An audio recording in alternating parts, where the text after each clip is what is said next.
हमें सरल को जटिल बनाने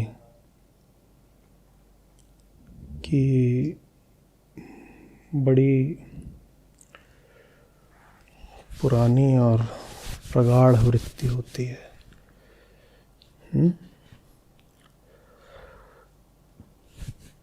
जो चीज़ सरल हो,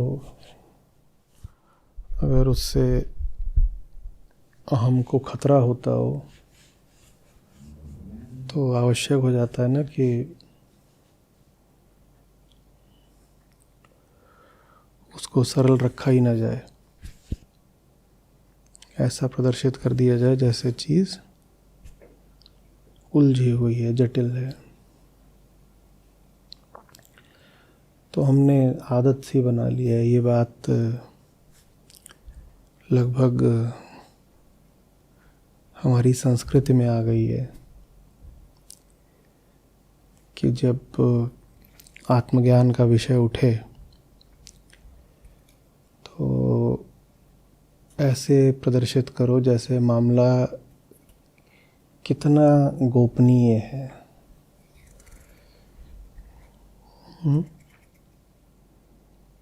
समझा ही नहीं जा सकता। आम आदमी क्या, विद्वानों की बुद्धि से भी परे है।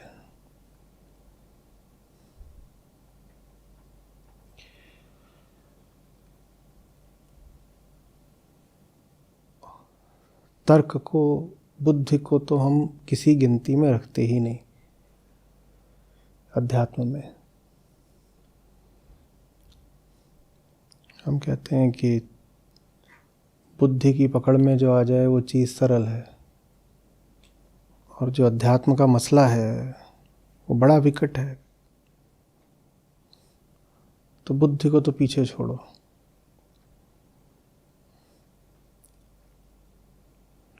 तर्क की कोई मान्यता ही नहीं। और वो बात शायद ठीक भी होगी, लेकिन वो बात एकदम अंतिम बिंदु पर ठीक होती है।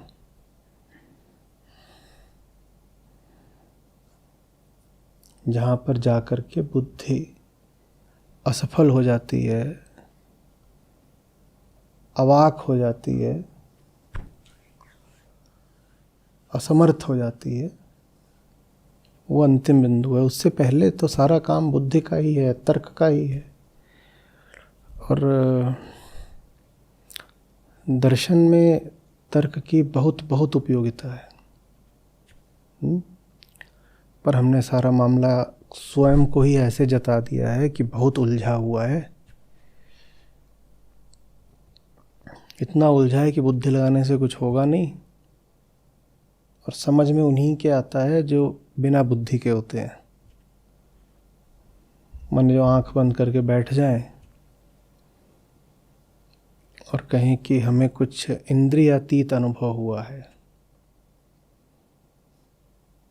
बुद्धि से आगे का हमें कुछ ज्ञान मिला है, सिर्फ उन्हीं को बात समझ में आ रही है।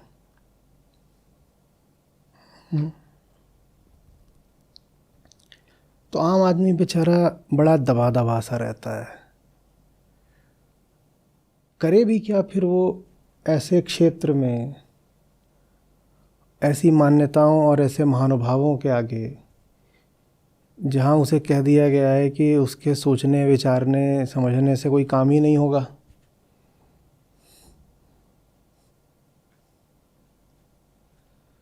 कह दिया गया है कि जो वो मामला है वो इतना गुह्य है, इतना एजोटेरिक है कि बच्चे तुम्हारी पकड़ में तो आने से रहा। तो आम आदमी बेचारा दब जाता है, पीछे हो जाता है, हाथ जोड़ के खड़ा हो जाता है। उसको लगता है क्या पता ऐसा हुई,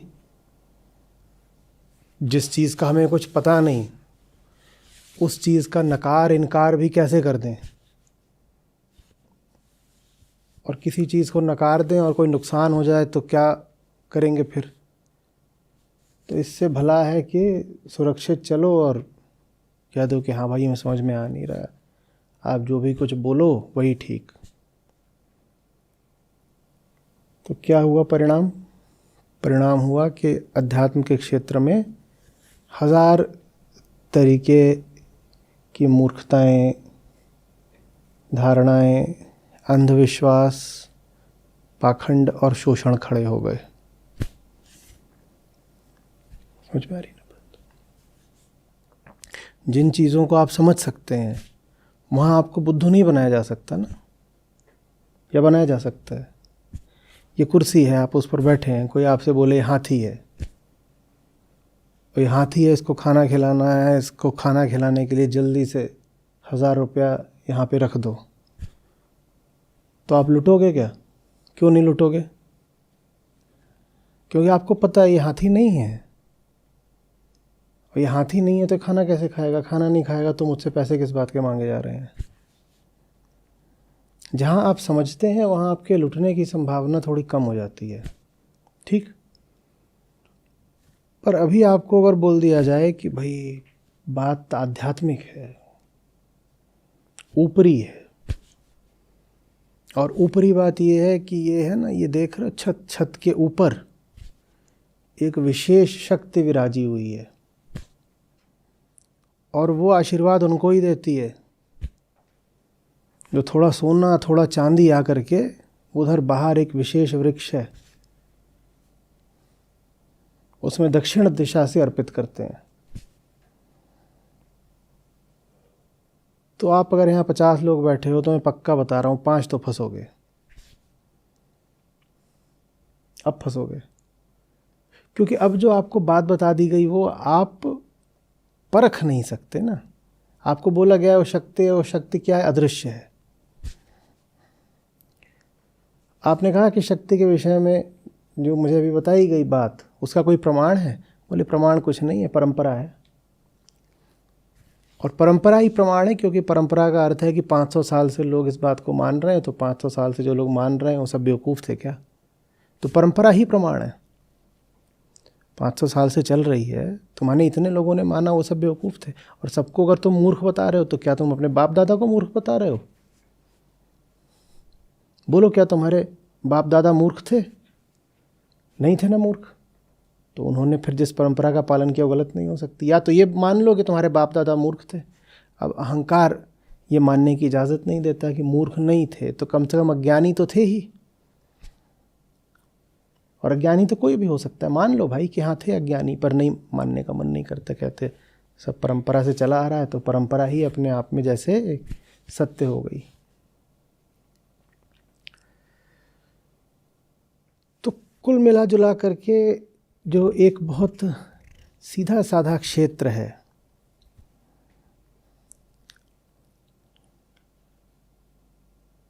एक सरल विज्ञान है, उसको न्यस्त स्वार्थों के कारण उलझा दिया गया।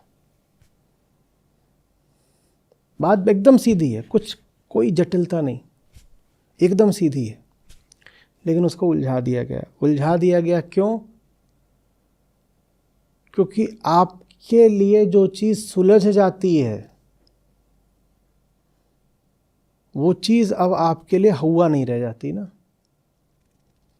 बहुत बड़ी चीज़ है इस पृथ्वी पर। शक्ति का जो बड़े से बड़ा स्रोत है वो है अणु का नाभिक, जो न्यूक्लियस है। शक्ति का उससे बड़ा स्रोत इंसान ने दूसरा नहीं जाना आज तक।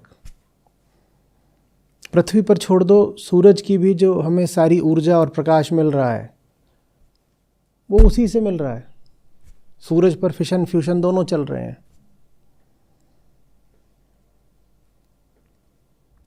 इतनी बड़ी चीज, इतनी ऊर्जा, लेकिन हमने उसको जान लिया है।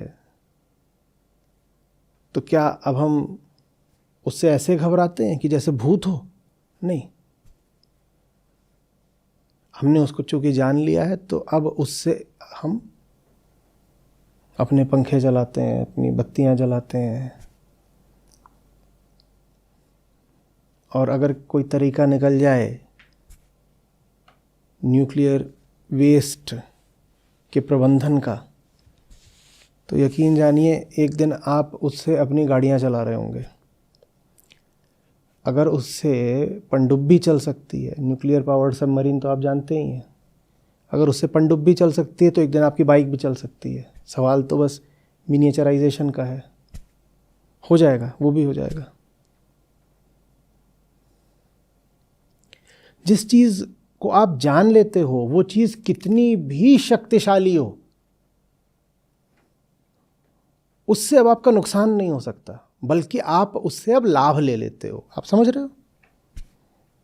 जिस चीज़ को आप जान सकते हो, समझ सकते हो, वो चीज़ हो सकता है बहुत बड़ी हो, लेकिन अब आप उससे लाभ ले सकते हो। और अगर कोई आपका शोषण करना चाहेगा तो वो जानबूझ करके जाने जाने लायक चीज़ को भी ऐसा कर देगा कि उसे जानना असंभव हो जाए। चीज़ एकदम सरल होगी, उसको ऐसे कर देगा। आपने देखा है कि कोई अगर झूठ बोल रहा होगा और आप उससे बातचीत करो तो मुद्दे को क्या करता है? घुमाता है। क्योंकि बात अगर उसने सरल स्पष्ट रूप से बोल दी तो क्या होगा? उसकी पोल खुलेगी, पकड़ा जाएगा। हाँ, तो अध्यात्म के क्षेत्र में ये घुमाने का कार्यक्रम बहुत चला है, बहुत चला है। जितना प्रयास करा है हमें प्रेम करने वाले ज्ञानियों, विद्वानों, ऋषियों ने, संतों ने, कि चीज़ एकदम सरल करके बता दी जाए। कबीर साहब हमें क्यों प्रिय हैं? उनकी कोई बात उलझी हुई मिली आज तक? उलझी हुई बातों को ऐसे बता देते हैं कि लो इसमें तो कुछ रखा ही नहीं है, ये रहा। और तभी संतों को जनता से इतना प्यार भी मिला। ऐसी जनता जो शिक्षित भी नहीं थी, कुछ जानती नहीं थी, जिनको ग्रंथों से वंचित भी रखा गया था, उनके पास भी अध्यात्म पहुंचा दिया संतों ने। बोले तुम हटाओ ये सब मोटे मोटे शब्द संस्कृत के, कोई ज़रूरत ही नहीं है, मैं तुमको एकदम ज़मीन की भाषा में बता दूंगा। रोटी जानते हो? कहे हाँ हाँ रोटी तो जानते हैं। अच्छा अच्छा ठीक है। रस्सी जानते हो? हाँ रस्सी भी जानते हैं। तो रोटी, रस्सी, कुआं, कुआं देखे हो? कुआं देखे हैं, किसान है गांव का। बोले चलो बस तुम्हें रोटी, रस्सी, कुएं से हम सारा अध्यात्म समझा देंगे।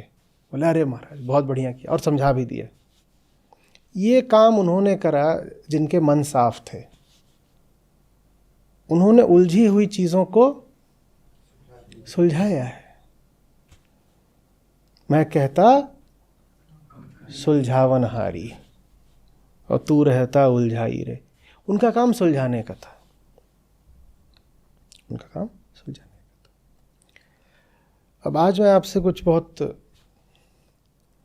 ऐसा अभी कहने जा रहा हूँ जो सुनने में विचित्र लग सकता है, पर बिल्कुल सटीक बात है। कोई आपसे पूछे आत्मज्ञान क्या है, अध्यात्म किसको कहते हैं, कुल अध्यात्म क्या है ये बता दो।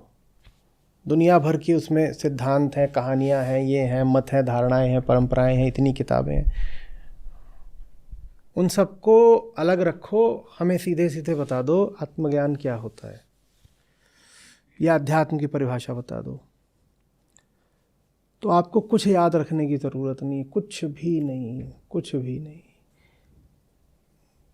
गीता के 3 अध्याय का 27वां और 28वां श्लोक। तो आप ये भी कह सकते हैं कि जो आज का श्लोक है इसमें पूरा अध्यात्म समाया हुआ है। सांख्य योग इसमें है, वेदांत इसमें है, बौद्ध दर्शन इसमें है, गीता ज्ञान इसमें है, आत्मज्ञान इसमें है। इसके अलावा कुछ भी नहीं होता। जो इस बात को समझ गया उसे और कुछ समझने की ज़रूरत भी नहीं है। इसके बाद जो कुछ है वो बस दोहराव है, वो बस इसलिए है ताकि आप इसी बात को किसी दूसरे तरीके से दोबारा याद कर सकें। लेकिन अगर कोई इस बात में गहराई से बैठ जाए तो उसे कभी किसी दूसरे बात की ज़रूरत नहीं पड़ेगी। इसके बाद आपको कुछ याद नहीं रखना है। कोई पूछे मुक्ति का एक सूत्र बता दो, कह दीजिए गीता 3:28, बस। 3:27 भी बोल सकते हैं, गीता 3:28, कुछ और नहीं कहना है। इतना सरल है, इतना सरल। इसके अलावा और कुछ भी आपको बताया जाए ये वो फलानी चीज है, कहीं का दंड फंद है, बेकार, हटाओ। काल का कचरा है, हमारे ऊपर मत फेंको। काल का कचरा है, हमारे ऊपर मत फेंको। ये वो चीजें हैं जो किसी काल में उठती हैं और फिर भुला दी जाती हैं। इनमें कोई दम नहीं, हमारे ऊपर मत फेंको, ये सब हम नहीं जानते। जो बात कालातीत है वो हमने पकड़ ली है, काल की धूल नहीं चाहिए।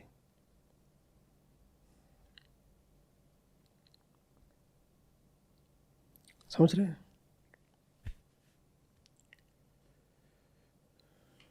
आप खुद चौंक जाएंगे, कहेंगे इतनी सी बात है, इतनी सी बात है। बाकी सब जो चलता है वो क्या है? उसमें से 99% कचरा है और 1% इसी बात का दोहराव है, और कुछ नहीं। बाकी सब जो चलता है वो 99% तो निरर्थक है और 1% उसमें जो सार्थक है वो इसी बात का रूपांतरण है, लिप्यांतरण है, शब्दांतरण है, भावांतरण है। पर मर्म यही है। और कोई बात आध्यात्मिक है कि नहीं, किसी मूल्य की है कि नहीं, ये परखने के लिए भी 3:28 ही कसौटी है। कोई बात आपको कही जा रही है, अगर वो किसी तरीके से रिड्यूस होकर के या प्रतिलिपित होकर के, प्रतिध्वनित होकर के आज के श्लोक में बदल सकती है, तब तो उस बात का कुछ मूल्य है, नहीं तो उस बात का कोई मूल्य नहीं है। तो मैं कह रहा हूं कि ये जो श्लोक है ये अपने आप में कसौटी है, टच स्टोन है।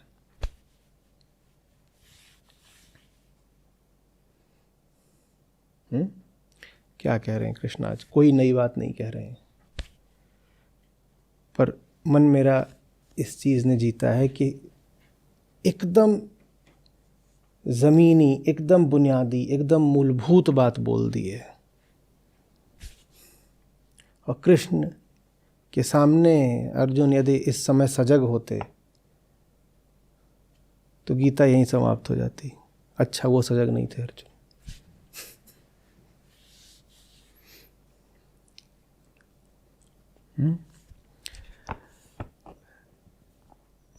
तत्ववित्तु महाबाहो गुण कर्म विभागयो। बहुत सुंदर है आगे, ठीक है। कुछ चल रहा हो जिंदगी में, अपने आप को ये जो 3 शब्द हैं ये बोलिएगा, गुणा गुणेषु वर्तन्त, गुणा गुणेषु वर्तन्त। फिर आगे क्या कह रहे हैं? जो इस बात को जान लेते हैं ज्ञानी लोग, वो फिर फंसते नहीं हैं। जो इस बात को जान लेते हैं वो फिर फंसते नहीं हैं। इति मत्वा न सज्जते, ये जानने वाले फिर आसक्त नहीं होते, कहीं पर जाकर के मोहित नहीं होते। क्या कहा है कि महाबाहो, अर्जुन को कह रहे हैं कि हे महाबाहो, जो तत्वविद हैं, जो ज्ञानी लोग हैं, वो अच्छे से जो गुण कर्म विभाग है उसको समझते हैं। और क्या समझते हैं? कि इस तरफ और उस तरफ, दोनों तरफ गुण ही बरत रहे हैं, गुण ही वर्तन्ते, मतलब विद्यमान है, वर्तमान है, गुण ही है, प्रकृति ही है, दोनों तरफ। कौन से दोनों तरफ? दृश्य भी, दृष्टा भी। कुछ और नहीं चल रहा है यहाँ पर। प्रकृति ही है जो जड़ और चेतन बन बैठी है। प्रकृति के ही गुण हैं उसमें। जिसको तुम कहते हो देखने वाला, वो भी गुणों का खेल है, और उसको जो कुछ दिखाई दे रहा है वो भी बस गुणों का खेल है। और इस बात को जो समझ गया वो फिर कभी मोहित नहीं होता।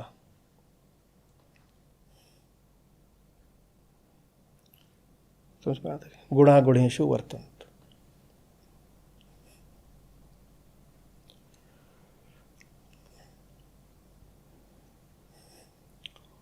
गुणों में गुण ही बरत रहे हैं।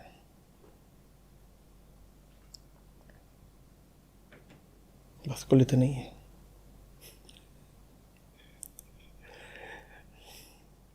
जिसको आप कर्म बोलते हो वो बस गुणों की गति है, आपने कुछ नहीं किया। करने वाली प्रकृति है और उसे हम कर्म भी नहीं कह सकते, वो बस गति है। लेकिन प्रकृति की गति को अज्ञानी लोग अपना कर्म समझ लेते हैं। करा प्रकृति ने है, सोचते हैं कि करा हमने। तो हमने स्पष्ट करा था कि आपने कुछ नहीं करा है, किसने करा है? हाँ, तो हमने 3 नाम दिए थे प्रकृति को: शरीर, समाज, संयोग। तो पिछली बार हमने बात करी थी कि तुमने कुछ करा नहीं है, जो करा है प्रकृति ने करा है। और प्रकृति को ऐसे समझ लो कि शरीर, समाज, संयोग। और इस तरह से वो अपने भीतर किसको जन्म दे देते हैं? कर्ता भाव। कर्ता भाव माने कौन सा भाव? अहम भाव। कर्ता ही अहम है, अहम ही करता है ना, मैंने किया, यही तो बोलते हैं। तो अपने आप को कर्ता बना के हम अहम को जन्म दे देते हैं। मैं खड़ा हो जाता है। ठीक है, गति को देखी और गति को देख के सोचा कि अगर चल रहा है कुछ तो चलाने वाला भी कोई होगा। भाई बस चल रहा है, चलाने वाला कोई नहीं है। यही काम हम समूची प्रकृति को देख के भी करते हैं। हम कहते हैं कि यहां चल रहा है सब कुछ पूरे ब्रह्मांड में, तो चलाने वाला भी। अपने जीवन में जब कुछ चल रहा होता है तो हम कहते हैं मेरे जीवन में कुछ चल रहा है तो चलाने वाला भी कोई होगा। तो हम किसका निर्माण कर देते हैं? साथ चलिए, जल्दी बोलिए, बात साफ होनी चाहिए बिल्कुल। अपने जीवन में जब हम कुछ चलता हुआ देखते हैं तो हम कहते हैं चल रहा है यदि कुछ तो चलाने वाला भी कोई होगा। और इस सिद्धांत से भूलवश हम किसका निर्माण कर देते हैं? अहम का। ठीक है, फिर हम पूरे ब्रह्मांड को देखते हैं और हम कहते हैं रचा हुआ इतना कुछ तो रचाने वाला भी कोई होगा। और फिर उसी सिद्धांत से भूलवश हम किसका निर्माण कर देते हैं? ईश्वर का। तो ठीक जिस सिद्धांत से अहम का निर्माण होता है उसी सिद्धांत से ईश्वर का निर्माण होता है। दोनों बराबर की गलतियां हैं। कृष्ण समझा रहे हैं बस चल रहा है, चलाने वाला कोई नहीं है, बस चल रहा है। प्रकृति है, बस प्रकृति है, बस प्रकृति है। बात समझ में आ रही है? गुणा गुणेषु वर्तन्ते इति मत्वा न सज्जते।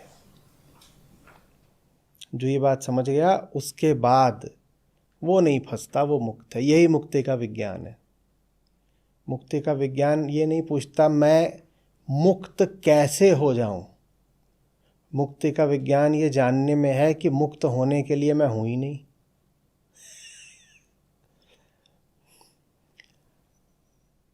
बहुत देर से सब मिलके चिल्ला रहे हैं, अरे चूहा फंस गया, चूहा फंस गया, चूहेदानी में चूहा फंस गया, बाहर निकालना है। कैसे निकालें चूहे को बाहर? चूहे को बाहर कैसे निकालें? चूहेदानी में चूहा फंस गया। कृष्ण आते हैं और बोलते हैं गौर से देखो, चूहेदानी में चूहा है ही नहीं। यही मुक्ति है। मुक्ति इसमें नहीं है कि कुछ यत्न, कुछ उपाय करके चूहे को बाहर निकालो। मुक्ति ये जानने में है कि तुम चूहेदानी में हो ही नहीं। चूहेदानी है, चूहा नहीं है। खटखट खटखट कुछ हो रहा है चूहेदानी में तो चूहेदानी की अपनी गति है। तुम ये मान रहे हो कि चूहा है। जैसे अंधे हो, अंधों ने चूहेदानी रख दी कहीं ऊपर, अब चूहेदानी कटकुट कटखट कुटकुट कर रही है, तो उन्होंने निष्कर्ष क्या निकाल लिया? अंदर चूहा जरूर होगा, नहीं चूहेदानी आवाज कैसे करती हो? कह रहे हैं कि यदि ध्वनि है तो कोई होगा ध्वनि करने वाला। और उन्होंने कहा जो ध्वनि करने वाला उसको चूहा, वो चूहा फंसा हुआ है। कृष्ण कह रहे हैं ध्वनि तो है, ध्वनि करने वाला कोई नहीं है, कोई चूहा नहीं फंसा हुआ है। यही मुक्ति है। अहंकार को इतनी भी जगह नहीं दी जाती कि ये भी कह दिया जाए कि वो बंधन में है। वो खुश हो जाएगा, कह दोगे हो तो पर बंधन में हो। कृष्ण उसका ऐसा अपमान करते हैं, बोलते हैं बेटा तू बंधन में होने के लिए भी नहीं है, क्योंकि ये भी कह दिया कि अहंकार बंधन में है, तो भी ये तो मान लिया ना कि अहंकार है, तू बंधन में होने के लिए भी नहीं है। ये तो छोड़ दे कि तू मुक्त है, तू बद्ध भी नहीं है। नहीं बोलो, कुछ तो बोलो ना मुझे, मैं होऊंगा तो तू है ही नहीं, गायब हो जा।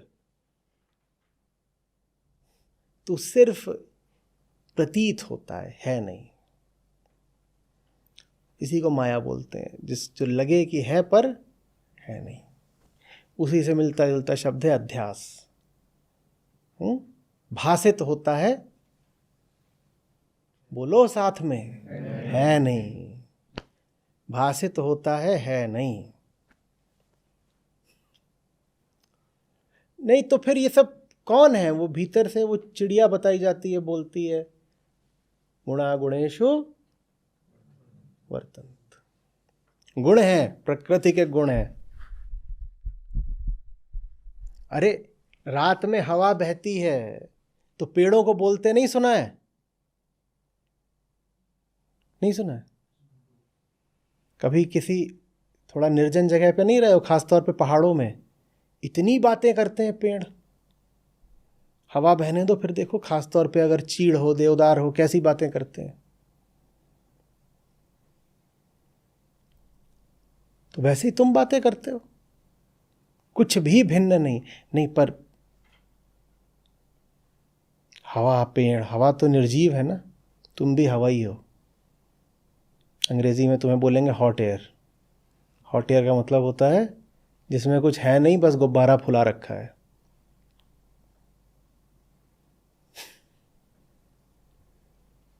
समझ में आ रही बात? कुछ नहीं है, सब कुछ प्रकृति के बनाए तौर तरीकों से चल रहा है। और कृष्ण की इसमें विशेषता ये है कि वो कह रहे हैं कि जो तुम्हारे आगे चल रहा है सिर्फ वही नहीं है प्रकृति का बनाया हुआ, जिसके आगे चल रहा है वो भी प्रकृति मात्र है। इतना तो हम बहुत बार स्वीकार भी कर लेते हैं कि दुनिया क्या है, प्रकृति का खेल है, ये पूरा जगत क्या है, प्रकृति का खेल है। वो कह रहे हैं जगत ही प्रकृति का खेल नहीं है, जगत तो है ही प्रकृति का खेल। तुम जो देख रहे हो तुम भी प्रकृति मात्र हो, तुम अपने आप को विशेष मत समझना। और जैसे ही ये जान लेते हो मुक्त हो जाते हो। मुक्त, अब कुछ नहीं, मैं हूं ही नहीं, तो अब मुक्ति के लिए बचा क्या? यही समूचा अध्यात्म है, यही आत्मज्ञान है, जान लेना कि मैं हूं ही नहीं। यही सांख्य योग है, यही बुद्ध समझाते रहे 20 साल तक, तुम हो ही नहीं। आत्मज्ञान का अर्थ यही होता है। बेकार परेशान हो, तुम हो ही नहीं।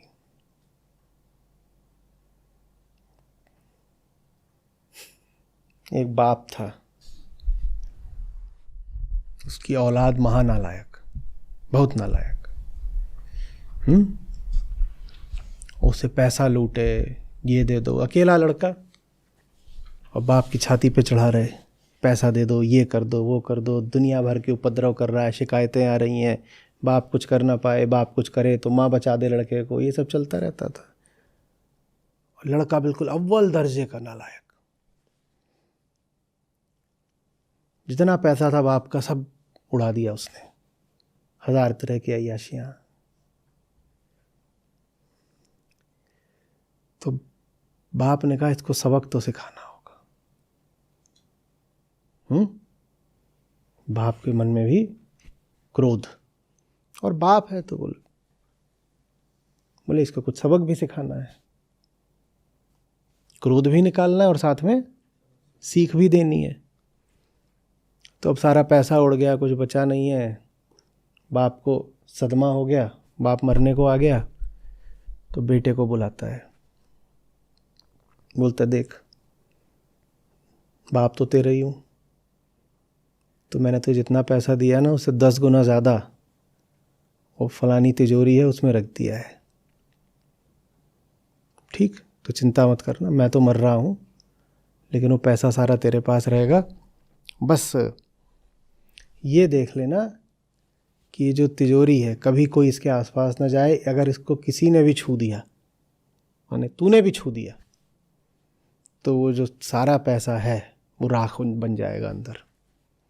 अंदर बहुत पैसा रखा है, सोना चांदी हीरे रख दिए हैं मैंने, वो सब राख हो जाएगा। ये है लेकिन कि अगर किसी ने इसको धोखे से भी छू दिया तो सब समाप्त हो जाएगा। तुझे इसकी बड़ी निगरानी करनी होगी। और हाँ, लालच तो करी मत देना, तूने खुद छू दिया तो भी राख हो जाएगा। तो ना तो तू छुएगा न किसी और को छूने देगा। और इतना कह के बाप मर गया और बता गया था कि 20 साल तक तू इसकी निगरानी कर और 20 साल के बाद तू इसको खोल सकता है। 20 साल तक लेकिन हर समय इस पे नज़र रख, कोई छूने ना पाए। 20 साल तक उसकी ज़िंदगी खराब। पैसा रुपया तो बचा नहीं था, बाप का सब उड़ा चुका था पहले ही। अब 20 साल तक कुछ नहीं कर रहा है कि वहीं सांप की तरह कुंडली मार के बैठ गया है कि कोई इसको छू ना दे, कुछ कर ना दे। और जैसे जैसे साल बीतते जा रहे हैं वैसे वैसे उसका तनाव और बढ़ता जा रहा है। वो कह रहा है 15 साल तक निगरानी कर ली है, अब 16वें साल में अगर किसी ने इसको छू दिया तो 15 साल की मेहनत भी बेकार जाएगी। वो वहीं जगे वहीं सोए, दिन रात उस पर नज़र रखे, नींद में भी एक आँख खुली रखे, कोई आ तो नहीं रहा आसपास छूने के लिए। वहाँ पे उसने दीवार चिनवा दी, वो भी चिनवा के यदि खुद ही खड़ी करेगी। मज़दूरों को अगर बुलवाता तो उसमें शक था कि कहीं मज़दूरी ना छू दे इसको, तो खुद ही एक एक ईंट ला करके दीवार खड़ी करी और बंदूक लेके लेटा करे। ये सब उसने हालत। और 16वें साल में तनाव और बढ़ गया, 17वें में और बढ़ गया, 19वें साल में तो उसके तनाव की कोई सीमा नहीं। 18 साल की मेहनत करी है, अब अगर ख़राब हुआ तो 18 साल बर्बाद जाएंगे। 20 साल किसी तरह बीते, वो मरने को हो गया था लड़का। और 20 साल के बाद उसने तिजोरी खोली तो उसमें अंदर कुछ बढ़िया लिपटी हुई भारी चीज़ रखी हुई थी। और जो भारी चीज़ रखी हुई थी उसने कहा ये ज़रूर सोने की बड़ी भारी कोई ईंट है। खोला तो ईंट ही थी।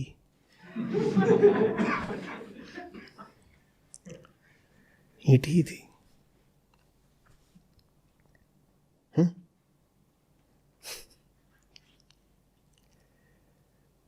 तो पहले तो उसने बाप को बहुत कोसा, समझ गया कि बाप ने बदला निकाला है। फिर उसको समझ में आया कि 2 चीज़ें हो गई उसकी ज़िंदगी में। एक, दिन रात उस तिजोरी की रक्षा करने के कारण जो उसकी अय्याशियाँ थी वो छूट गई। अय्याशी करने के लिए कहीं जाना पड़ता, कुछ और इधर उधर मन लगाना पड़ता। दूसरा, उसी तिजोरी पर एकाग्र रहने के कारण ध्यान की प्राथमिक अवस्था उसने सीख ली।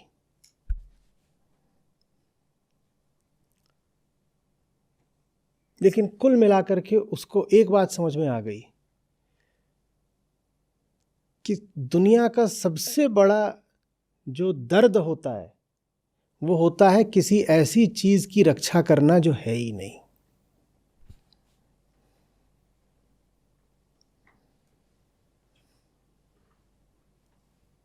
समझ रहे हो बात को? आप यही मान रहे हो कि एक तिजोरी है आपकी छाती के भीतर और इस तिजोरी में रखा हुआ है एक हीरा। वहाँ हीरा है ही नहीं, कुछ नहीं है। सब कहते हैं उस भीतरी हीरे को हम क्या नाम देते हैं? हीरा माने जिसकी सबसे ज़्यादा कीमत हो। हमारी ज़िंदगी में सबसे ज़्यादा कीमत किसकी है? मैं की।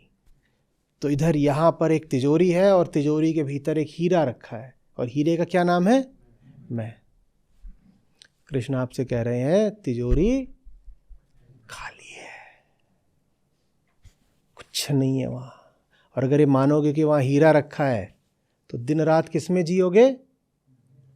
तनाव में जियोगे। और ये बड़ी भारी यंत्रणा होती है कि किसी ऐसी चीज की रक्षा के तनाव में जियो जो, अरे चीज हो भी तो भी उसकी रक्षा करने में बहुत तनाव रहता है, और वो तनाव अक्सर घाटे की ही बात होती है। चीज की उतनी कीमत नहीं जितना उसके लिए हम तनाव ले लेते हैं, वहां ही घाटा है। तो सोचो वहां कितना घाटा होगा जहां ऐसी चीज की रक्षा के लिए हम मरे जा रहे हैं जो है ही नहीं।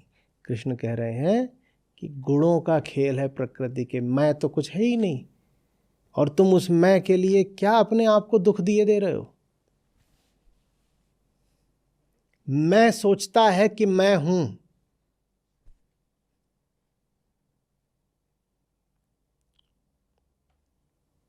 मैं सोचता है कि मैं हूं, और मैं की रक्षा के लिए मैं बड़ा परेशान हूं।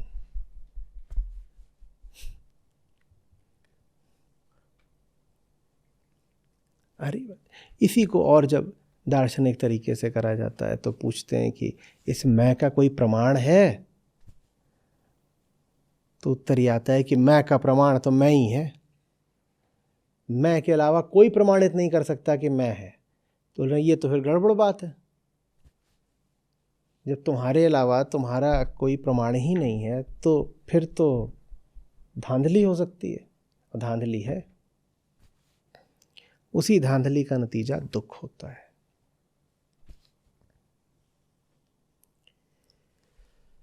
अपने आप को विशेष समझना ही दुख है। जिसने जान लिया कि जैसे उड़ती धूल है वैसा इंसान का अस्तित्व है,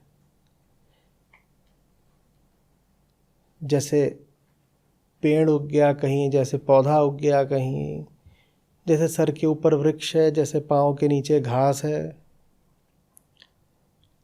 जैसे पत्थरों पर पानी बह रहा हो, और पत्थरों पर पानी बहता है तो अच्छी ध्वनि होती है ना, लगता है संगीत ही है। जैसे पत्थरों पर पानी बह रहा हो ऐसा इंसान का जीवन है। बस यही है। हम जिसने ये जान लिया वो मुक्त है।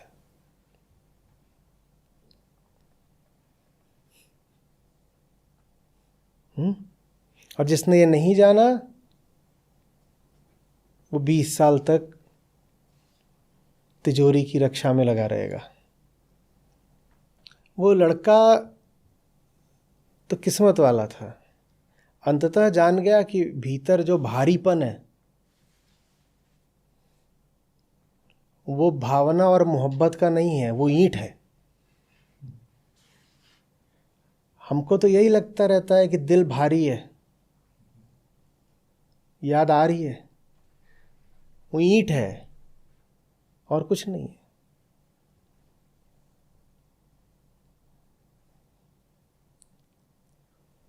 समझ रहे हो?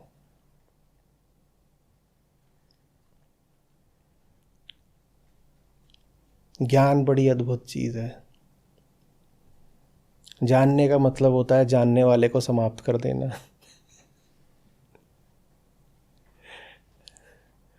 आत्मज्ञान आत्मदाह जैसा होता है।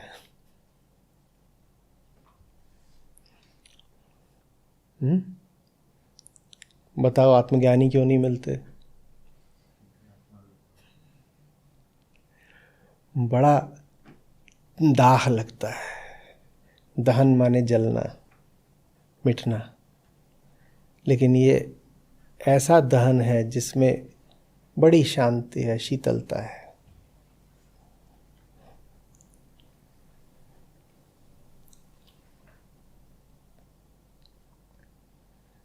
और अगर ये बात स्पष्ट हो गई तो मरण को लेकर के जितनी बातें कही हैं ज्ञानियों ने, संतों ने, सब स्पष्ट हो जाएंगी। मरो हे जोगी मरो। समझ में आई इसका क्या मतलब है? मैं है ही नहीं। आमतौर पे आप मरने की स्थिति तभी मानते हैं ना जब जीव मैं बोलना बंद कर देता है। एक जीव था मैं बोलता था, जब उसने मैं बोलना बंद कर दिया तो आप बोलते हो मर गया। तो कह रहे हैं कि तुम जीते जी मैं बंद कर दो, मरो मरण है मीठा। और जब जीते जी मैं बोलना बंद कर देते हो तो ऐसा मरण होता है, ऐसी मरणी मरो जिस मरणी गोरख मर जीठा। उसके बाद जीवित हो जाते हो। जो जीते जी मैं बोलना बंद कर देता है उसकी एक मौत होती है और नया जीवन आता है। एक तो उसकी मौत हो जाती है और एक नया जीवन आ जाता है। जो समाप्त होता है वो उसका जीवन है जो कभी था ही नहीं। तो क्या समाप्त हुआ? कुछ नहीं समाप्त हुआ।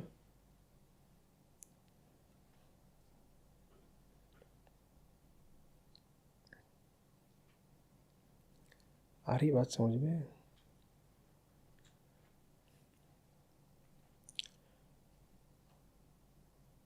मैं बैठा होगा समझने के लिए तो कुछ नहीं समझ में आ रहा होगा। अच्छा बताओ कैसे समझोगे मैं के माध्यम से? आपने मैं को खड़ा कर रखा है अपने और मेरे शब्दों के बीच में। तो ऐसा ही है जैसे आपने घर के आगे चौकीदार खड़ा कर रखा हो जो है बड़ा बेईमान धांधलीबाज,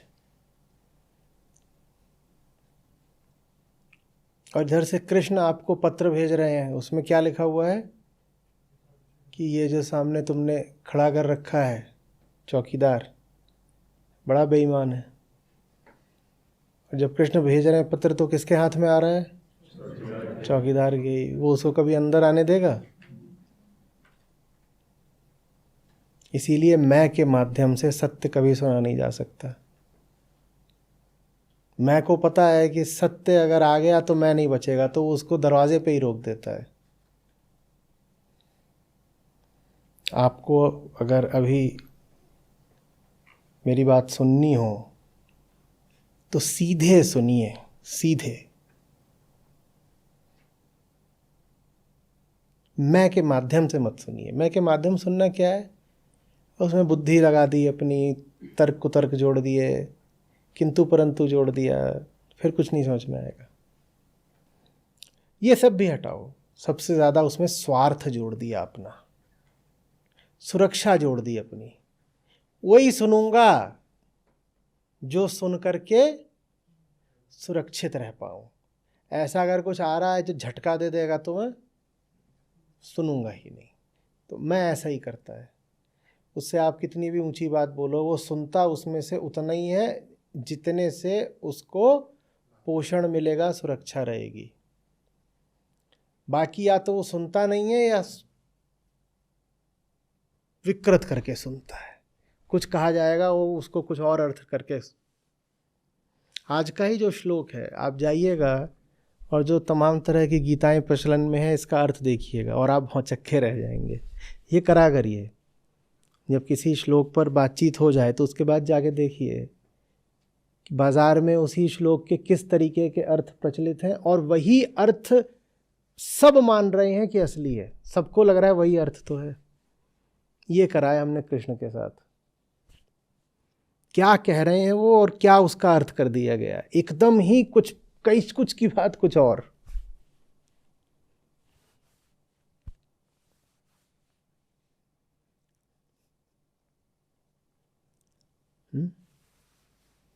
इसीलिए तो होता है ना कि लोग आते हैं कहते हैं जी हमने गीता पढ़ी है, 15 साल के थे तब से पढ़ रहे हैं, 65 साल के हो गए। और आप उसका मुंह देखते हो कहते हैं 50 साल से गीता पढ़ रहा है और ऐसा है। उसकी गलती नहीं है। वो जो गीता पढ़ रहा है उसके हाथ में जो गीता का अनुवाद दे दिया गया है वही ऐसा है कि उसके मुंह जैसा है।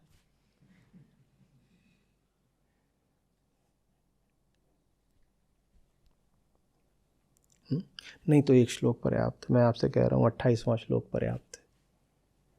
पूरी गीता इसी श्लोक में समा गई है। इसी श्लोक को आप विस्तार दे दें तो दुनिया भर का सारा आध्यात्मिक साहित्य बन जाएगा। और जो साहित्य संक्षेप में इस श्लोक में न समा जाए उसको जान लीजिएगा कि वो आध्यात्मिक नहीं है। वो कुछ और हो सकता है, मनोरंजन हो सकता है, अध्यात्म नहीं हो सकता।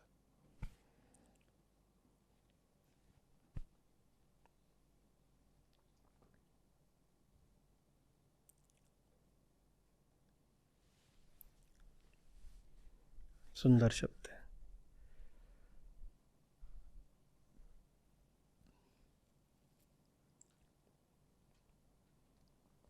यहां से एक चीज और निकल रही है, तत्ववेत्ता किसको बोलें, उसकी परिभाषा भी। जो गुण और कर्म का रहस्य जानता है वही तत्वज्ञ है।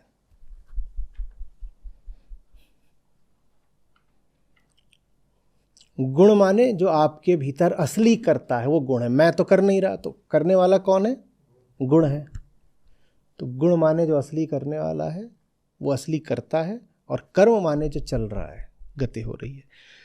तो माने गति के पीछे असली कारण कौन है, इसको जो समझता हो उसको ही ज्ञानी मानना। अज्ञानी कौन है? जो सोचे कि गति के पीछे कोई करने वाला है। ज्ञानी कौन है? जो जानता है कि जिसको तुम कर्म कह रहे हो उसके पीछे बस गुण है।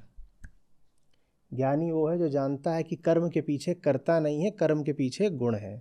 ये लिख लीजिए, ये ज्ञानी की परिभाषा है।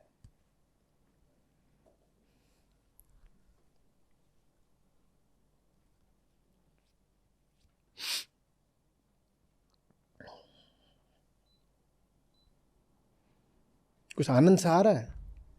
इतनी सरल बात है।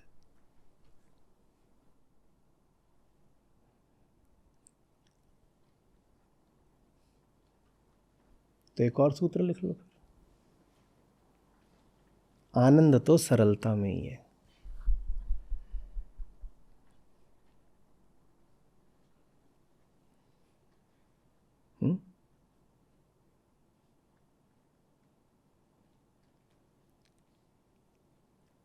आइंस्टीन महान है और दुनिया के सबसे प्रसिद्ध वैज्ञानिक है।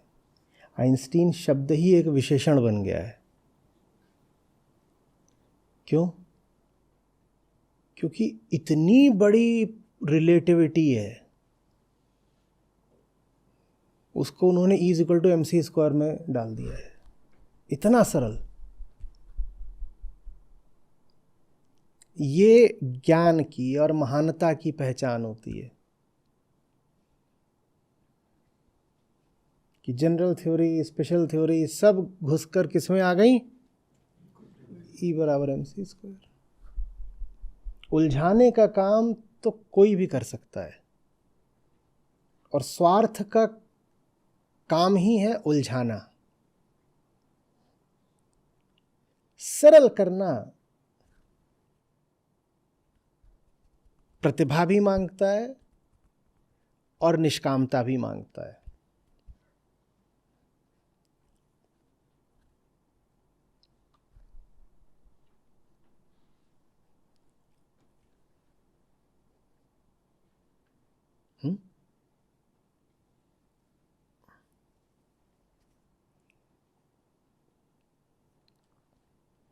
अब मैक्सवेल के काम के बिना आइंस्टीन का नहीं हो सकता था। लेकिन मैं कहूं कि मैक्सवेल की इक्वेशंस बताइए, तो आप बता पाएंगे? ये लंबी।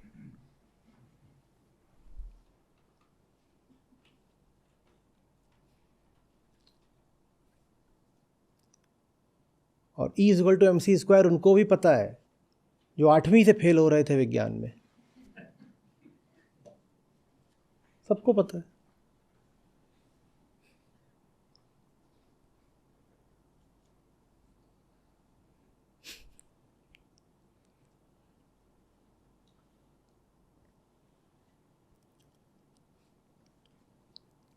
ये E=mc² है। सारा अध्यात्म 3 बूंदों में निचोड़ दिया है। EMC, सत रज तम, सब कुछ उतने में आ गया। कुछ नहीं, इधर उधर की बात एकदम नहीं करनी है। इस सूत्र में मुक्ति तो है ही, झूठ से, भ्रम से। महान बल भी है।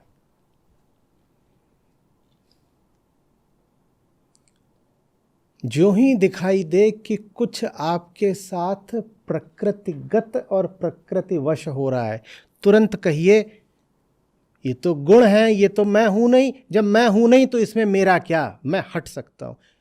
जो हट सकता है मात्र वही निरालंब है। वही तो ताकत की बात है ना। सिर्फ उसी के ताकत है जो प्रकृति के प्रवाह से तटस्थ होकर जी सकता है। महान ताकत है इसमें। कोई विचार आ रहा है, कोई भाव उठ रहा है, कोई नियत, कोई कामना, कोई भी चीज़ है जिंदगी में जो उससे हट सकता है, वही बलवान है। और कोई सार्थक निष्काम उद्देश्य जीवन में आप साध भी नहीं सकते अगर प्रकृति की लहरें ही हिलोरे मार रही हैं आप में। तो चलोगे फिर ऊंचा काम करने और फंस जाओगे किसी गड्ढे, किसी दलदल में। वही आए थे हरिभजन को ओटन लगे कपास।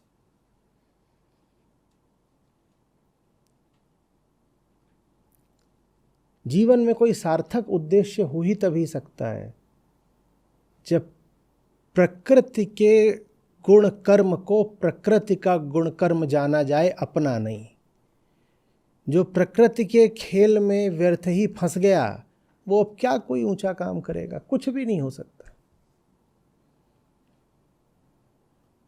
प्रकृति को इसीलिए बार बार दर्शन में पराया बोला गया है। और अष्टावक्र आपसे बोलते हैं कि तुम कौन हो, प्रकृति परे, तुम अलग हो। जो बात वहाँ अष्टावक्र कह रहे हैं ये कह के कि प्रकृति से परे हो, वही बात यहाँ कृष्ण कह रहे हैं। तुम प्रकृति से परे हो, तुम्हें क्या लेना देना। इसीलिए मैं बहुत बार बोला करता हूँ, आपके साथ जो कुछ हो रहा है जीवन में, मैं तो कह रहा हूँ कि आपके साथ जो कुछ हो रहा है, पर आप आमतौर पे उसको ऐसे कहेंगे कि मेरे साथ हो नहीं रहा, मैं कर रहा हूँ। चलो जैसे भी लो, हो रहा है या कर रहे हो, उसमें ये प्रश्न पूछना उपयोगी रहता है कि क्या इसी से मिलता जुलता कुछ पशुओं के साथ भी होता है। और अगर उसी से मिलता जुलता कुछ पशुओं के साथ भी होता है तो वो प्रकृति का गुणधर्म या गुणकर्म है, आप उसमें कहीं नहीं हो। आप जिन चीज़ों को जीवन में महत्वपूर्ण बना रहे हो, क्या वो चीज़ें पशुओं के लिए भी महत्वपूर्ण होती? यदि होती हैं तो वो प्रकृति का गुण कर्म है। आप कहाँ फंस रहे हो?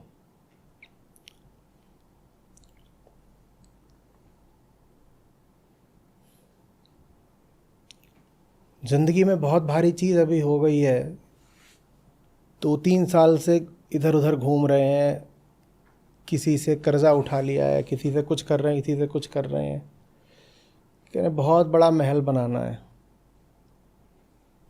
और वो जो महल ही है अभी जीवन का केंद्र बना बैठा है। ऐसे लोगों को जानते हो नहीं जानते हो? मकान बनते देखा है? जब मकान बनता है तो कई सालों तक मकान बनवाने वाले की ज़िंदगी का केंद्र ही क्या हो जाता है? मकान।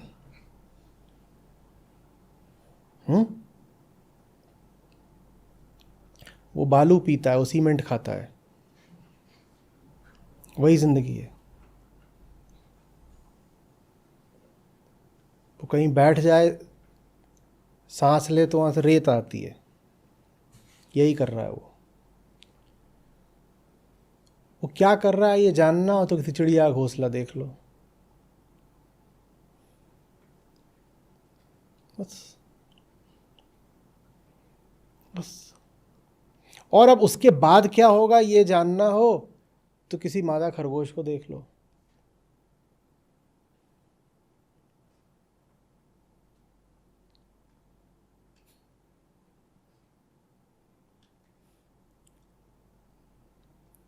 मादा खरगोश जब घर बनाने को बहुत उत्सुक हो जाती है तो हम जान जाते हैं कि अब इसके बच्चे आने वाले हैं। तो घर का अनिवार्य संबंध किससे है ये भी देख लो।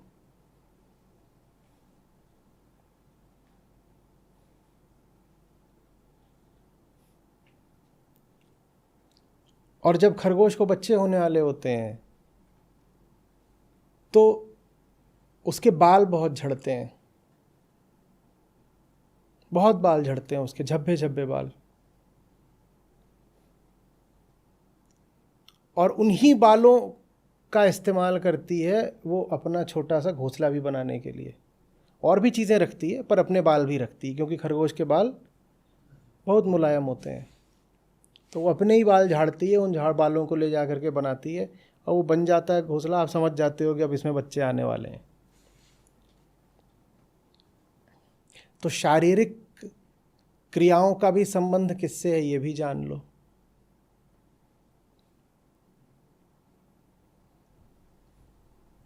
जो ये जान लेता है वही तो मुक्त है। 4-5 साल पहले की बात होगी, आईआईटी की एक छात्रा थी, उसने मुझसे कुछ प्रश्न पूछा था कि अकेलापन बहुत सताता है, कैंपस में रहती हूँ लेकिन अकेलापन लगता है। तो उस पर जो चर्चा हुई थी उसका शीर्षक था कि इस अकेलेपन की वजह और अंजाम जानती हैं। आप में से कुछ लोगों ने देखा भी होगा उसको या पढ़ा होगा कम से कम। जो हमारी स्त्री किताब है उसमें वो लेख है, इस अकेलेपन की वजह और अंजाम जानती हैं। वो अकेलापन आपको क्यों है बस समझ जाइए।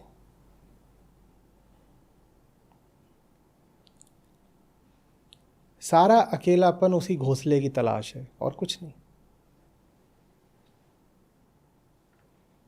जो ये जान गया कि तुम्हारी सारी भावना बस प्रकृति की लहर है जिसका एक पूर्व निर्धारित अर्थ है, पूर्व निर्धारित और बहुत पुराना और बहुत अटल। तुम अपवाद नहीं हो सकते, तुम विशेष नहीं हो। जो सबके साथ हुआ है वही हो रहा है तुम्हारे साथ। तुम ये मत मानो कि तुम्हें विशेष रूप से कोई भाव उठ रहा है या किसी घटना के लिए चुना गया है, कुछ नहीं। जो कुछ भी सबके साथ हो रहा है वही तो प्रकृति है।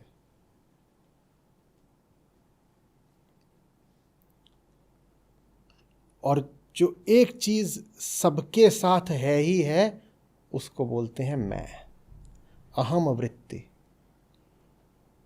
कोई कुछ भी हो, कैसा भी हो, मैं तो ज़रूर बोलता है ना। जो जीव बोल नहीं सकते उनमें भी मैं का भाव तो रहता ही है ना। जो सार्वजनिक है वो प्राकृतिक है।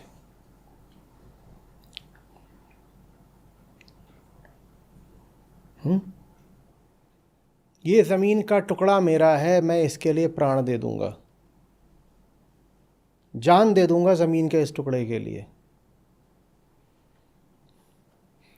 कभी देखना सड़क पर ये जो हमारे कुत्ते होते हैं आवारा, कैसे ये टांगे उठा उठा करके अपनी सीमाएं निर्धारित करते हैं।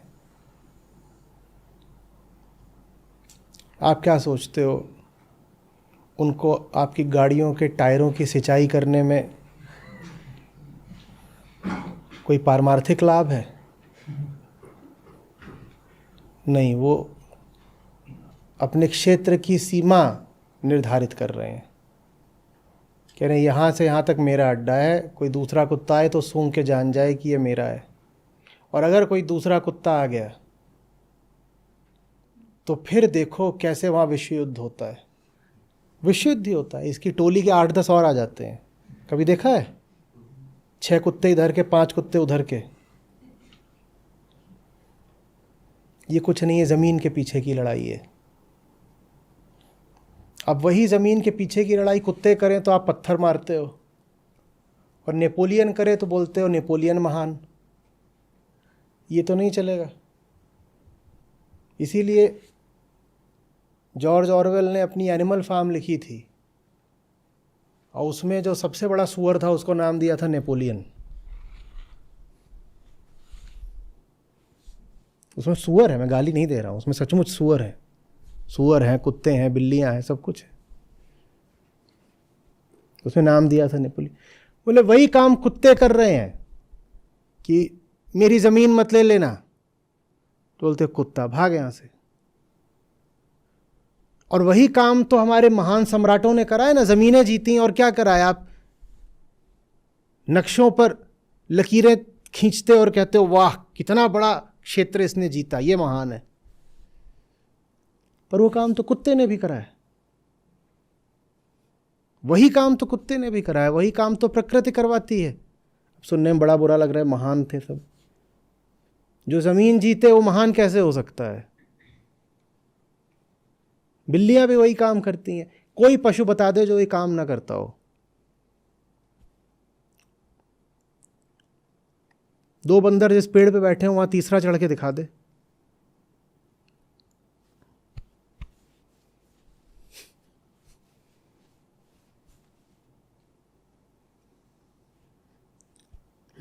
गुटबंदी, अब नाटो हो, सेंटो हो, G2 हो, G7 हो, G20 हो, ये सब क्या है? ये गिरोहबंदी ही तो है, गुटबंदी ही तो है, और क्या है? इसको आप बोलते ज़रूर हो फॉर इंटरनेशनल कोऑपरेशन, पर आप नहीं जानते हो कि कोई नाटो हो या अभी अभी क्वाड बन रहा है, ये होते किस लिए हैं। और ये काम तो आप जंगल में भी देखने को पाते हो। कबीले, और एक कबीला अपना हुलाहू करके दूसरे पे टूट पड़ता है। मतलब आप कहते हैं पिछड़े हुए लोग हैं, बोलते पैरोकियल माइंडसेट, कबीलाई मानसिकता। और ये और क्या है? दुनिया भर की जो गुटबंदियाँ करते हो, ये और क्या है? नाटो के मारे ही तो वो बेचारे यूक्रेन की अभी तक लड़ाई ही खत्म होने को नहीं आ रही। गुटबंदी दूसरों ने करी, मारा गया यूक्रेन, क्योंकि वो भी उसमें घुसने को आतुर हो रहा था, हम भी आएंगे। रूस ने कहा बताते हैं, मेरी बिल्ली मुझी को मैं आऊं।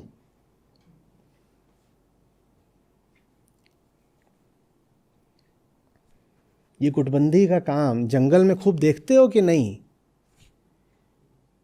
जो पुराना आदमी था, केवमैन, गुफा में जो रहता था, वो भी यही करता था कि नहीं करता था? कि चलो 15 जने हम अपना गुट बनाएं और फिर उधर के 15 लोगों को मारें और उनकी ज़मीन छीन लें। तो वही काम जब अब होता है तो उसको इतना क्या महिमा मंडित करते हो?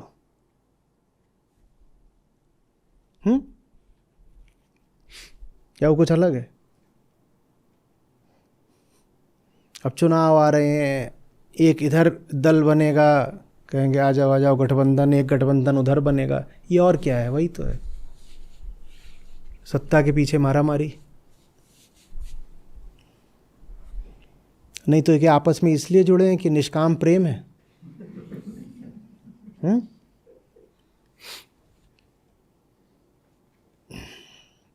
क्यों भाई?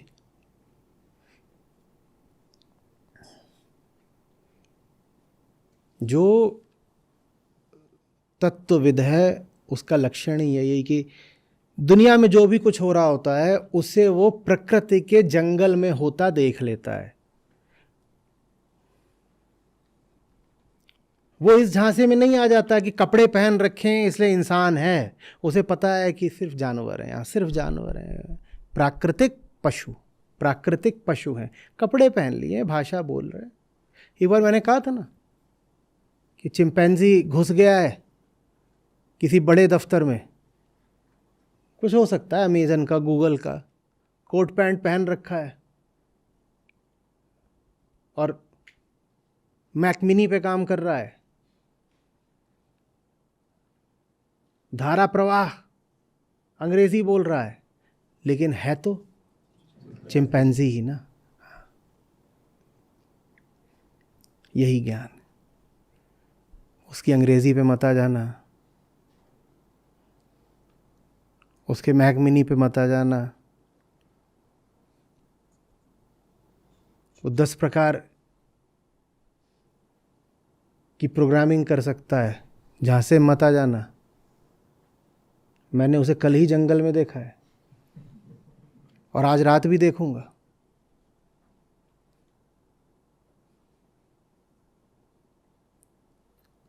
समझ में आ रही है बात? ये सब ऊपर का धोखा है। सभ्यता, संस्कृति, भाषा, वस्त्र, नैतिकता, सब झूठ।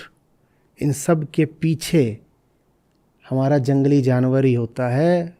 वो अंधेरे में गुर्रा रहा है, उसकी आंखें चमक रही हैं और उसके दांत बाहर आ रहे हैं।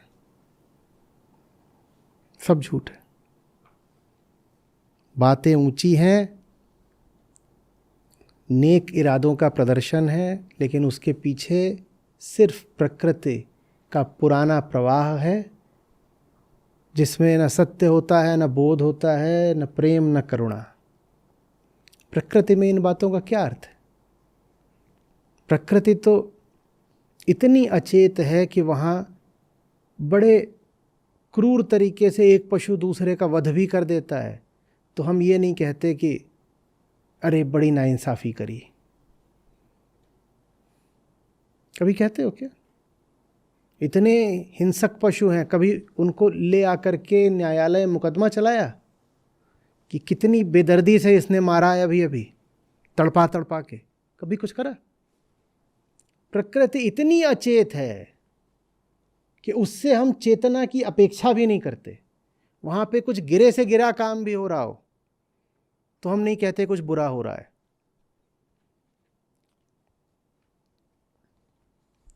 अज्ञानी है वो जो सोचते हैं कि प्रकृति में हिंसा हो रही है। प्रकृति में तो हिंसा भी नहीं होती। हिंसा भी करने के लिए चेतना चाहिए।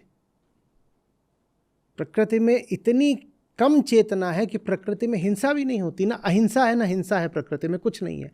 हिंसा अहिंसा ये दोनों शब्द सिर्फ मनुष्य पर लागू होते हैं। शेर पे भी नहीं लागू होते, हाथी पे नहीं लागू होते, गीदड़ पे नहीं लागू होते, घास पे नहीं लागू होते, पानी पे नहीं, वृक्ष पर नहीं, किसी पे नहीं लागू होते। आप अगर कहें शेर हिंसक है तो आप प्रकृति को समझते नहीं हैं। शेर हिंसक नहीं है। शेर सिर्फ शेर है। शेर सिर्फ शेर है। वो वही कर रहा है जो कोई भी शेर करेगा। शेर के पास ये चेतना ही नहीं है कि वो हिंसा या अहिंसा का निर्णय कर सके। शेर हिंसक नहीं होता। तो प्रकृति ऐसी है, अपने आदिम अंधेरे में ऐसी डूबी हुई कि हम उस पर तो हिंसा का भी इल्जाम नहीं लगा सकते। जैसे कोई बेहोशी में चल पड़े और आके आपसे टकरा जाए तो आप उसको थप्पड़ थोड़ी मारते हो, आप तो उसको सहारा देते हो ना। बल्कि हाँ, तो प्रकृति ऐसी है। बेहोशी में होता है वहाँ जो हो रहा है। शेर बेहोश है। शेर को पता थोड़ी है कि वो क्या कर रहा है।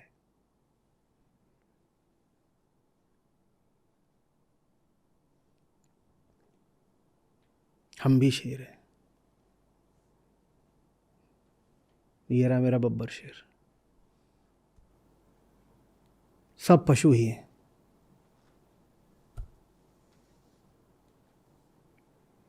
अरे बात चश्मे वाला पशु, हेडफोन वाला पशु,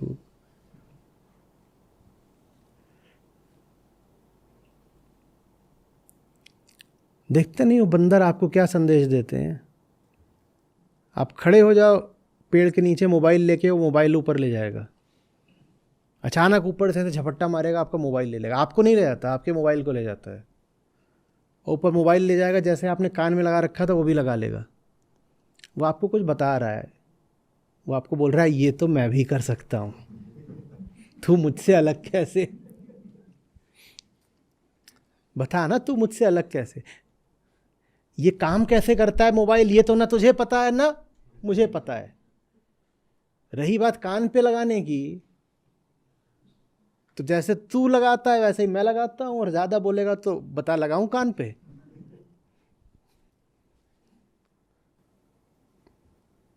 भाषा वाले पशु, देशों वाले पशु, संयुक्त राष्ट्र वाले पशु,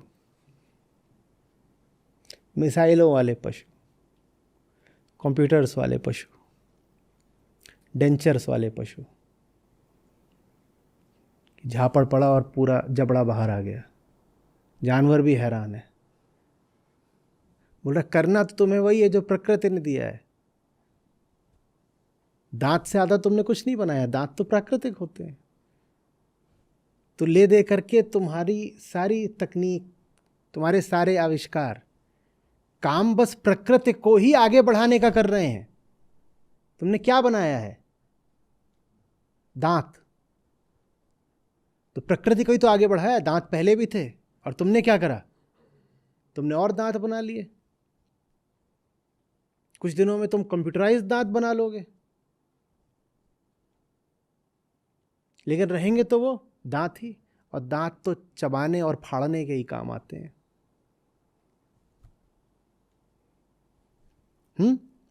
सारे अस्त्र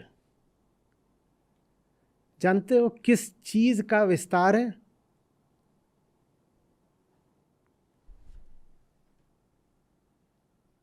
जब शुरुआत हुई थी तो यही हथियार था, ये हथियार है।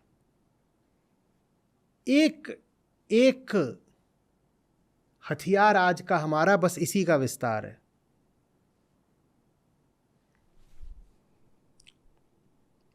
जब कोई पकड़ में आ जाता है तो जो आदि मानव था वो सीधे उसकी छाती में ऐसे अपने नाखून घुसेड़ देता था उसको मारने के लिए। जब दूर था, पकड़ में नहीं आ सकता था, तो उसने भाला बनाया। भाला किसका विस्तार हुआ?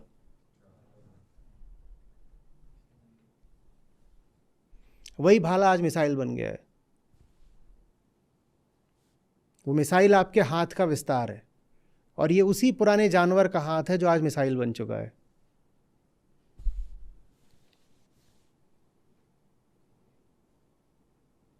समझ में आ रही है बात?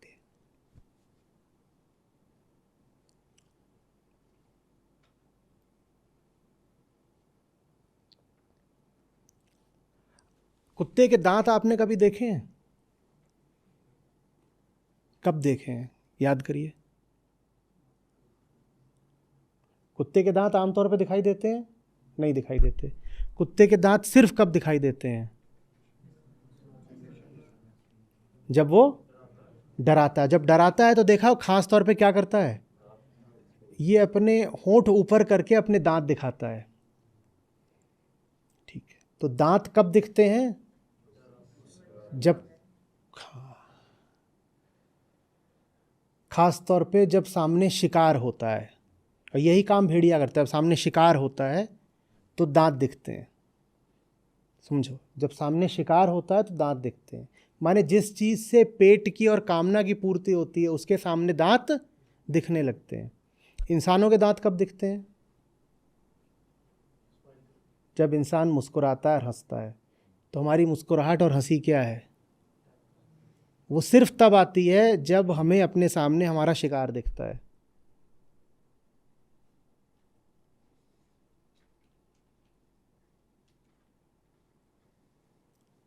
वरना सोचो तो, ये तो हिंसा की चीज है। अगर सामने कोई प्रिय आए आपके, तो दांत उघाड़ने का क्या अर्थ है? आपकी जेब में एक बंदूक है, आपके सामने आपका प्रियतम आता है, आप बंदूक निकाल लेते हो क्या? तो आपके सामने आपका प्रियतम आया तो आपने दांत क्यों निकाले? पर तुरंत दांत निकालते हो। आप चाकू लेके चल रहे हो, आपका कोई प्यारा आपके सामने आता है, तुरंत चाकू खोलते हो क्या? नहीं। तो दांत क्यों खोला? दांत का खुलना ही यही बताता है कि प्रियता की हमारी परिभाषा आज भी यही है कि इसको भोगूंगा। इन दांतों को बहुत पुराना अभ्यास है तभी दिखने का जब सामने शिकार आए। शिकार सामने आया नहीं कि वो जो आदि मानव था उसने तुरंत क्या करा? गुर्रा के दांत निकाले। आज भी वही चल रहा है। शिकार जब सामने आता है तो हमारी मुस्कान छा जाती है। मुस्कान छाती ही तब जब शिकार सामने आता है। जो ये जान गया, अब वो किसी की मुस्कान पे फिदा कैसे हो जाएगा? यही तो मुक्ति है। बच गए ना। वो मुस्कुराया और तुम भागे। तुमने कहा लक्षण ठीक नहीं है जब सामने कोई जानवर दांत दिखा रहा हो। सामने अगर कोई जानवर है और दांत दिखा रहा है तो इसका मतलब है कि अब हमला होने ही वाला है। तो आपके सामने एक जानवर खड़ा और आपको देख के उसने बत्ती सी फाड़ दी, तुरंत भागोगे वैसे ही जैसे कोई खूंखार भेड़िए के सामने से भागता है। बात में अतिशयोक्ति हो सकती है, लेकिन इशारा किधर को है समझिए। कोई मुस्कुरा ही नहीं रहा। अरे इतने सारे दांत, मेरे भी। ये देखो,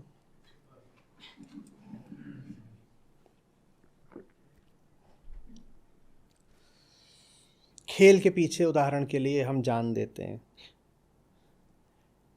एक एक खेल हंटिंग बिहेवियर का सिमुलेशन है। जैसे जानवर शिकार करते हैं, वैसे ही कोई भी आप खेल उठा लो, उसमें शिकार ही चल रहा है। शिकार का कोई ना कोई काम जैसे उसमें सिमुलेट किया जा रहा है।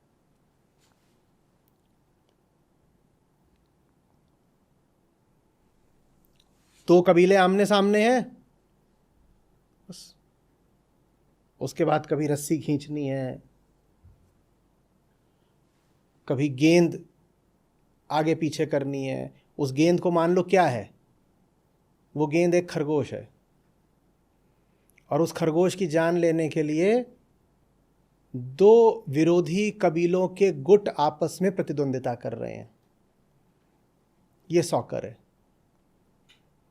अब चूंकि आप खरगोश नहीं मारते जंगल में जा करके गुटबंदी करके, तो आप अब सॉकर खेलते हो। वो खरगोश है और उसके पीछे दौड़ना है, और उस तक दूसरे गुट का बंदा पहुंचे उससे पहले मुझे पहुंचना है। वो खरगोश है, और खरगोश क्या करता है जंगल में, उसके पास जैसे ही जाओ वो ऐसे सीधे ही नहीं भागता, वो तिड़क के दाएं भी भागता है और उछल भी लेता है। वही काम फुटबॉल कर रही है। अब वहां तो खरगोश अपने आप उछल लेता था, यहां अपने आप नहीं उछलेगी तो आप लात मार के उछालते हो। अब बताओ, फुटबॉल में हार जीत के पीछे दंगा करके जान दोगे? एक बार समझ गए कि ये जो सॉकर का मैच चल रहा है ये था क्या सचमुच, अब जान दोगे? ऐसे ऐसे करके बोलोगे कि मैं फलाने खिलाड़ी पर जान देता हूं। वो खिलाड़ी नहीं है, वो शिकारी है। वो ऐसा बेहोश शिकारी है कि जानता भी नहीं कि शिकारी है। वो सचमुच अपने आप को खिलाड़ी ही समझता है।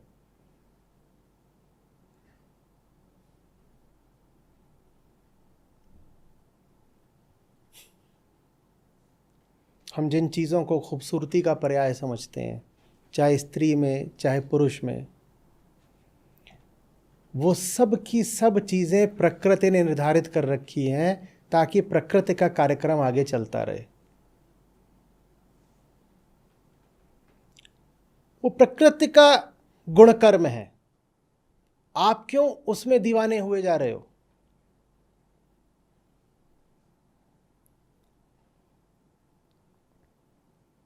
दुनिया भर की संस्कृतियों में स्त्रियों को जिस आधार पर आकर्षक माना जाता है, वो सारे के सारे आधार संतानोत्पत्ति के हैं। आपको पता भी नहीं होता, लेकिन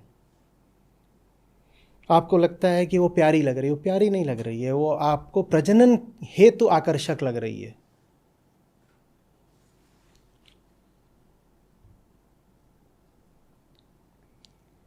स्त्रियों के वो सारे अंग जिनको पुरुष विशेष रूप से आकर्षक मानते हैं, वो सब प्रजनन से संबंधित हैं।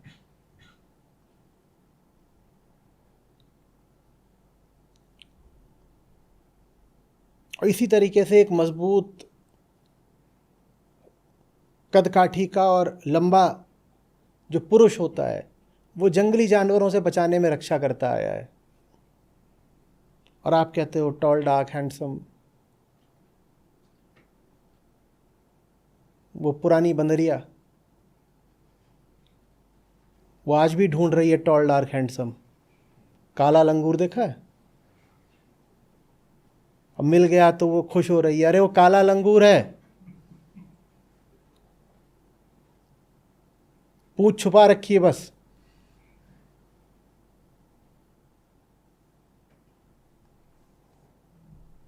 पर कितनी खुशी छाती, यार मिल गया। यही तो था, तूने कुछ नहीं ढूंढा, वो प्रकृति का खेल है।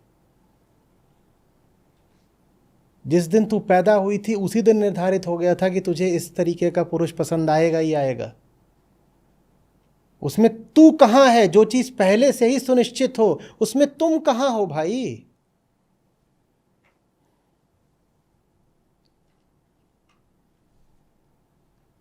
तुम कहां हो? इतना ही नहीं है, जिसको हम सहयोग बोलते हैं परस्पर, वो भी एक प्रकृतिगत गुण ही है। अगर आप जंगली जानवरों को देखेंगे तो वहाँ भी आप कई तरीके का कोऑपरेशन पाएंगे। तो ये भी कोई मानवीय बात नहीं है, ना चेतनागत बात है, अगर आप दो लोगों को या दो समूहों को या दो राष्ट्रों को आपस में सहयोग करता पाएं। सहयोग जंगल के खतरों के खिलाफ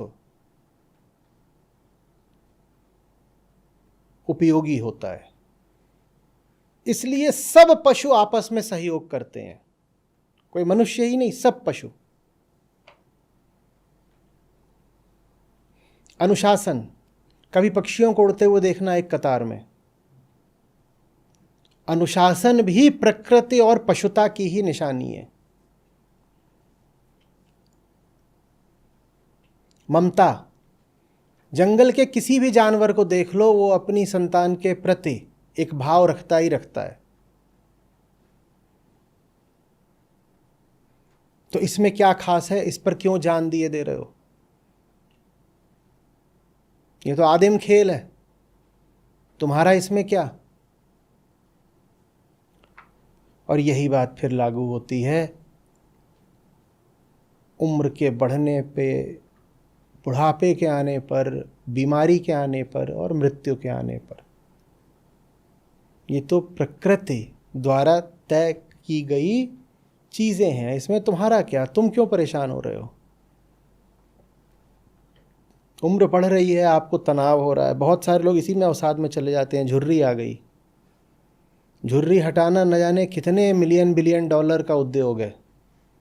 झुर्री हटाते हैं और क्या भरते हैं पता नहीं, वो बोटॉक्स और तमाम तरह के और काम। तुम क्यों परेशान हो रहे हो? लहर उठती है, लहर गिरती है, इसमें तुम्हारा क्या है? बाल रंगवा रहे हो, देखिए, रुकिए।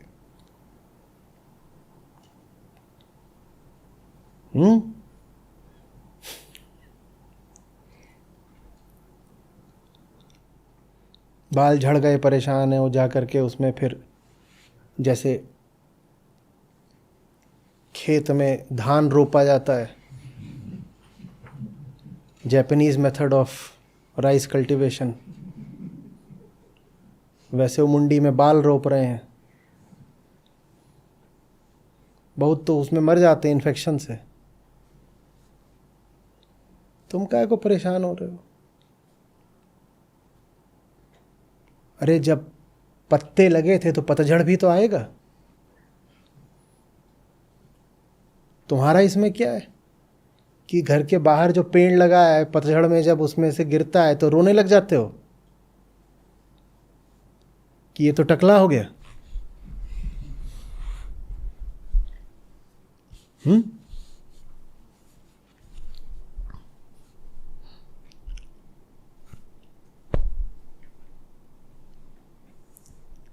प्यारी बात। और यही सूत्र लागू होता है उस पर जो पत्तों के झड़ने, बालों के झड़ने और जंगल की सारी क्रियाओं का दृष्टा है। वो भी इसी मिट्टी से, हवा से, पानी से बना है।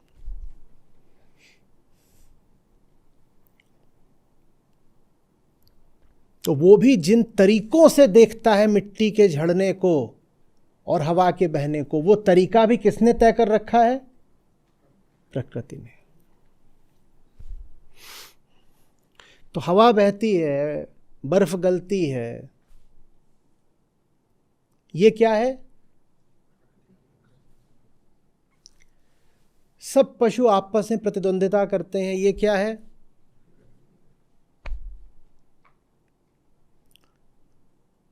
और आप इन सब चीजों को एक तरीके से देखते हो, वो तरीका भी किसने दिया है? तो जो कुछ आप देख रहे हो वो तो प्रकृति है ही, उसको देखने का जो आपका तरीका है वो भी प्रकृति ही है।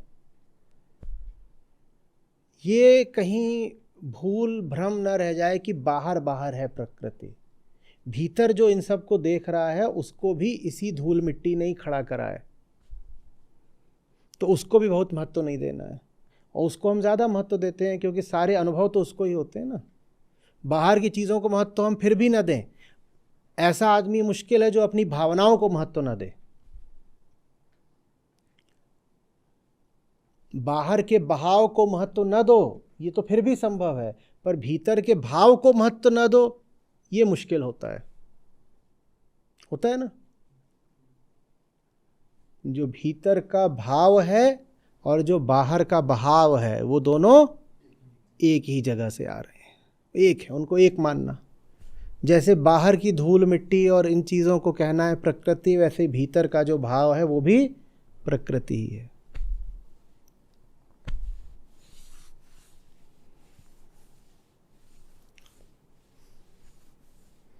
और भीतर का भाव बहुत सताए तो उसको बोलना गुणा गुणेशो वर्तन्त। ये जानना ही साक्षित्व है। साक्षित्व कोई कला या अभ्यास की बात नहीं होती, आत्मज्ञान ही साक्षित्व बनता है। जैसे बाहर की घटनाओं को देखते हो निष्प्रह निर्लिप्त होकर, वैसे ही भीतर की घटना को देखने लग गए कि अरे पुरानी प्रकृति ही तो है, तो समझो साक्षी हो गए।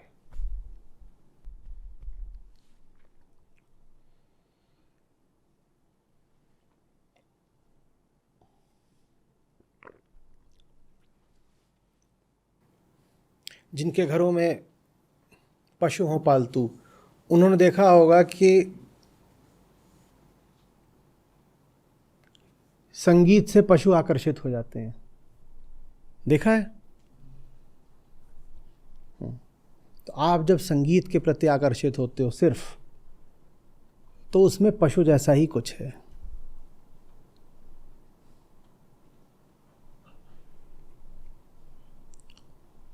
एक फिल्मी गीत आप सुन रहे हो और उसमें जो थाप है और जो उसमें धुन है वो आप पर हावी हो रही है। बोल का अर्थ क्या है इस पर आप ध्यान ही नहीं दे पाते ना, देते हो क्या? कई बार तो धुन पहले तय हो जाती है, बाद में किसी तरह से उस पर बोल चिपका दिए जाते हैं, और वो जो धुन ही है वो आपके मन को पकड़े ले रही है। जैसे वो आपको पकड़ रही है वैसे ही आपकी बिल्ली को भी पकड़ेगी, बिल्ली को सुनाना गाना। वो गाना जैसे आपको पकड़ रहा है वैसे ही आपके कुत्ते बिल्ली को भी पकड़ेगा। आप उन्हें सुना के देखिए तो आप में और कुत्ते बिल्ली में फ़र्क क्या है? बोलों के अर्थ न कुत्ते बिल्ली समझते हैं न आप समझते हो। और रही धुन थाप बीट्स की बात, तो वो तो आपकी बिल्ली को ही बहुत पसंद आएगा। देखिएगा, आप सुनाइए उसको, और आप भी नाच रहे हो, देख रहे हो, बिना जाने कि ये काम आध्यात्मिक संगीत में भी होता है, भजन में भी होता है। गा रहे हैं और बढ़िया उसमें ढोलक बज रही है, क्या गा रहे हो, क्यों गा रहे हो, ये कुछ पता नहीं, तो ये कुत्ते बिल्ली जैसा ही तो काम है।